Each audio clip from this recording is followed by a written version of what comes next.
Across the country, Latinos will play a major role in the upcoming election. And in fact, the Latinx voting bloc has been deemed the fastest growing group of eligible voters in the last 20 years. And there is a new campaign, there are a lot of new campaigns encouraging Latinos to get out and vote.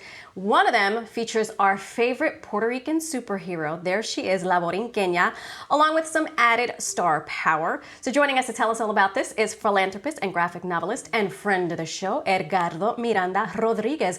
Buenos dias. Thanks for doing this with us. Tell us about this campaign and how you got involved.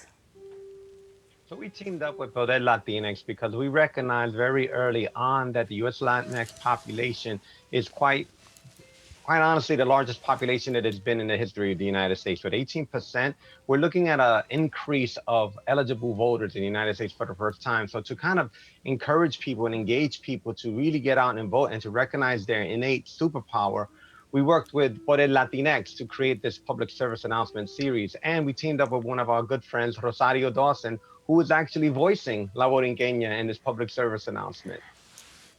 And let's take a look at that clip right now. 2020 is the most important election of our lifetime as U.S. Latinx. We're coming together to show our country nuestro poder Latinx. We have power in numbers. Numbers that will show up early in this year's election. Make sure your vote counts early with your mail-in ballot. The power is ours to make change in our country. Vote early.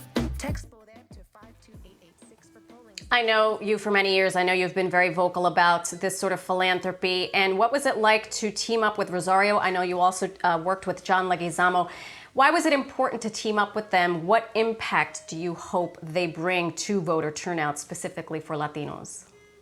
Well, many U.S. Latinx celebrities like John Leguizamo, Rosario Dawson, Eva Longoria, America Ferrera, and so many others have been using their platform to truly engage the 60 million U.S. Latinx. You know, this is 18% of the U.S. population. Florida alone has seen an incredible increase of Puerto Ricans, close to over 800,000 Puerto Ricans. And this week is an important week. You know, it's a vote early week, October 24th, especially here in New York City. We're excited. We're lining up on Saturday morning to make sure that we vote, to make sure that our power is recognized. And it's an amazing opportunity to team up with celebrities like Rosario Dawson, who has dedicated much of her life to truly engaging voters, particularly those in the Latinx population, to recognize that potential and that power that's naturally and innately there, to really show elected officials and our country and ourselves what our power is, especially on election day. 100%. I couldn't agree with you more. And sort of along the same lines, I know you also, in addition to all the things that you do, you took part in HBO's Habla Now series as a storyteller. Tell us about that. Why was it important to do that? And what is it for folks that don't know?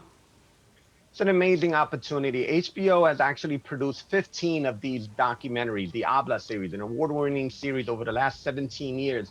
It's an amazing opportunity to finally get that point in my career where my voice is valued, to be a part of this incredible collection of storytellers. This project was directed by Alberto Ferreras, and it's a great honor to not only be a part of this project, but to also listen to the powerful voices that are truly representing our voice, our experience as U.S. born, U.S. living Latinx. I have to say, in watching that clip, I've known you for many years. You are aging in reverse. And I'm not sure that I like that because I feel like I am not aging in reverse. Before we go, there is no end to your talent, and I've been waiting for this, and you've been so tight-lipped. But what do you have coming up in December? So after 2 years of working on our book, we're finally excited to announce that we're going to be releasing La Borinqueña #3, our third graphic novel. We debuted in 2016, and this graphic novel is actually in celebration of the 125th anniversary of the Puerto Rican flag that was designed here in New York City. A lot of people don't know that. West 25th and 6th Avenue at the former Chimney Corner Hall in 1895, the Puerto Rican flag was designed for the first time and presented to the world. And we're celebrating that with the release of our third graphic novel. So we're super excited to be working on that. And, you know, it's a great time to be involved. It's a great time to recognize our power to get out and vote. It's a great time to tell our stories. And it's a great time to not only celebrate amongst ourselves as Puerto Ricans, as Latinx, but with all Americans across the United States, to recognize the true beauty and diversity that it is to live in this city and to live in this country. Edgardo Miranda-Rodriguez, the creator of La Borinqueña. So excited for all the work that you're doing. And I have to say, I'm so excited that you showed up in a suit, except for the Well, chanclas that are on your feet. But I got it. I got a haircut after like 8 months in quarantine, so I feel like a newscaster now with my fresh new haircut. So I got to represent. You guys always look amazing on the air. You know what I'm saying? So with the exception of my sandals, got my sandals on. You know what I'm saying? But that's right, of typical course, Puerto of Rican course. style. When you're in the Caribbean, you want to be relaxed and cool. So that's what we're here to do. Exactly. Represent. Well, thank you. Flattery will get you everywhere. Congratulations, and I'm looking forward to all of it. Gracias. Take care, everybody. You too. Well, there you have it, being put together, except for the chanclas.